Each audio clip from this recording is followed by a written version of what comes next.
Book 3, Chapter 7, The End of the Quest. While these things were happening to Lancelot and Gawain, Percival had overtaken Galahad and Bors, and was riding with them through the forest of dead trees towards Carbonek. At length they came out of the forest, and after a month of wandering among the bare hills, they came one evening through a narrow pass in the rocks, and found themselves near to the castle. Then they went forward swiftly, Percival leading the way, for he remembered his visit to the mysterious castle when he had found and lost the lovely maiden Blanchefleur. Before it was dark, they came in through the broken courtyard, and, threading their way among the shattered walls, came to the great hall and left their horses outside. Up the steps they went, and within found King Pelles still stretched upon his couch by the high table at the dais, while the silent company sat once more at the long tables in the lower part of the hall. But now Niciens, the divine hermit of Carbonek, stood at King Pelles' side, and he welcomed the three knights, saying, "Sirs, we greet you in the name of God. Your wanderings are ended, for in this castle is the Holy Grail, and this night all things shall be accomplished." The three knights took their places at the table, and the feast began. But each of them declined the rich fare and the strong wine offered to them, eating only bread and drinking clear water.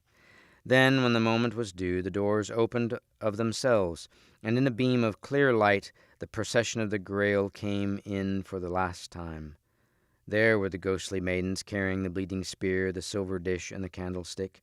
And then came the Grail maiden herself, carrying the Holy Grail covered in white samite, and Percival trembled as he saw her, for he knew that she was Blanchefleur, his lost love. When the procession drew near, Galahad rose to his feet, and holding up the sword which so long ago Merlin had placed in the floating stone, he cried, "In the name of God, stay a moment." The procession paused, and a great gasp of wonder went up from all those who were gathered in the hall. Very slowly Galahad went down from the dais, and took his place in front of the procession, holding the sword before him by the blade so that the handle made a great shimmering cross above his head. Then, walking like a man in a dream, he went up by the high table, down the hall, and away through the dark passages of the castle, and behind him followed the Grail procession.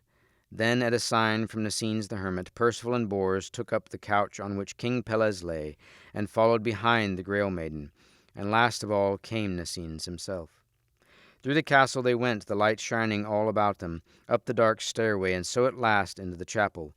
And there the candles and the dish were placed on the silver altar, and the bleeding spear hung once more in the air above it, the blood drops falling and vanishing as before. Percival and Bors set down King Pelles below the steps of the altar, and knelt one at either side of him, but Galahad knelt on the first step, and the Grail maiden went up and placed the Holy Grail in the center of the altar. Then Niciens the divine hermit came and took the Grail in his hands, and after he had prayed, he brought it to Galahad and said, "Holy Knight of God, I, who have been the priest of the Grail these many years, give the Holy Grail into your hands, that all things may be fulfilled. But now, Sir Galahad, my trust is ended. Let me depart in peace, for I, many years ago, sinned deeply against the good Joseph of Arimathea, who brought these wonders into Britain. And when he died, this penance was laid on me, that I should live beyond the span of mortal men to be the priest of the Grail, until the coming of Sir Galahad, the good knight." Then Galahad took the Holy Grail in his hands, drew away the cloth, and drank of the holy wine. After this he rose to his feet and set the Grail upon the altar, and it seemed to all who saw him that his face shone with a great light. Next he knelt down beside Niciens, took him in his arms, and kissed him upon the forehead, and with a happy little sigh Niciens the divine hermit fell asleep, and woke no more in this world. Then Sir Galahad turned to King Pelles, and went towards him, carrying the bleeding spear in his hand. And King Pelles raised himself on his elbow, and said, "Sir Galahad, good knight of Logres, and my grandson, you are right welcome, and long have I desired your coming, for such pain and such anguish have I endured these many years, as surely no man ever suffered. But now I trust to God that the end of my pain is at hand, and so I shall pass out of this world and be at peace." Then Galahad held the spear so that the drops of blood fell into the wounds of the maimed king. And at once King Pelles was cured of his sufferings, and his flesh was as whole and unscarred as if Balin had never struck the dolorous stroke. While Pelles returned thanks to God, Galahad knelt once more beside the altar, and now the Grail Maiden came forward suddenly, carrying in her hands a sword which was broken into 3 pieces. "Percival," she said gently, "take from me this sword, and see if you can place the pieces together.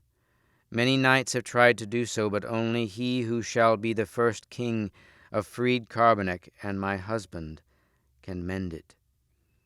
Sir Percival took the 3 pieces in his hands, and when he had prayed to God, he placed them together, and at once they were joined, with only one small crack. "If you had spoken the words which would release the spell when you first came to Carbonek," she said, "there would be no crack in the sword." Percival rose to his feet, and taking her hand, he said, "Lady Blanchefleur, I have loved you these many years, and to you I have been true in thought and in deed, though I did not believe that I should ever see you again." Then he took her in his arms and kissed her, and there, in the chapel of the Holy Grail, Sir Galahad, who now was the priest of the Grail, blessed them and made them man and wife. Sir Percival and the Lady Blanchefleur knelt before the altar, and before them Sir Bors, who had seen all these things, and Galahad took the Holy Grail once more, and gave them the holy sacrament out of it, and they were filled with divine peace and joy. Then Galahad set the Grail upon the altar, and knelt once more in prayer, and as he knelt his life was accomplished, and his soul was taken up to heaven, so that his body lay dead before the altar. Then the sunbeam descended from above them, striking clean through the roof of the chapel, and the bleeding spear and the Holy Grail passed up and vanished from sight, nor were they ever again seen upon the earth. When all these things were accomplished, Percival and Blanchefleur became king and queen of Carbonek, and of the wide lands which surround the castle, and which were never more waste or desolate. And the castle itself was no more a mystery, nor was it set apart any longer from the rest of the land of Britain. But when the last battle had been fought, and the realm of Logres was no more, Percival's kingdom made still a little light in the darkness of a Britain conquered and laid waste by the barbarians. Long and happily Sir Percival and Blanchefleur lived at Carbonek, and when they died, their son Lohengrin, the Swan Knight, became king. But meanwhile Sir Bors de Ganis remained with them only long enough to see Galahad buried before the altar in the chapel where the Holy Grail had been, with Nesines on his right and Pelles on his left. Then he bade farewell to Percival and Blanchefleur and rode away towards Camelot. He came there upon the feast of Pentecost 2 years after the beginning of the quest of the Holy Grail, and found King Arthur and his court gathered about the round table. But now many of the places were empty, for many knights had died on the quest. That day there was no need for King Arthur to wait until any other marvel or adventure was shown to him before the feast began, for Sir Bors told the whole tale of the Holy Grail, as he and Galahad and Percival had seen it, and of how they had succeeded in the quest. Gawain and Lancelot told of their adventure also, and presently Sir Bors said to Lancelot, "Sir Galahad, your son, sent you greetings by me before he was taken from us, and to King Arthur and his whole court, and the good Sir Percival greets you also, where he dwells with his lovely wife Blanchefleur, who was once the Grail Maiden. And for you, Lancelot, they pray that you may escape from the sins of this world." "I trust to God that their prayers may help me," sighed Sir Lancelot. But in a little while his eyes travelled back to Queen Guinevere, and he forgot how he had failed when he came so near to achieving the quest of the Holy Grail.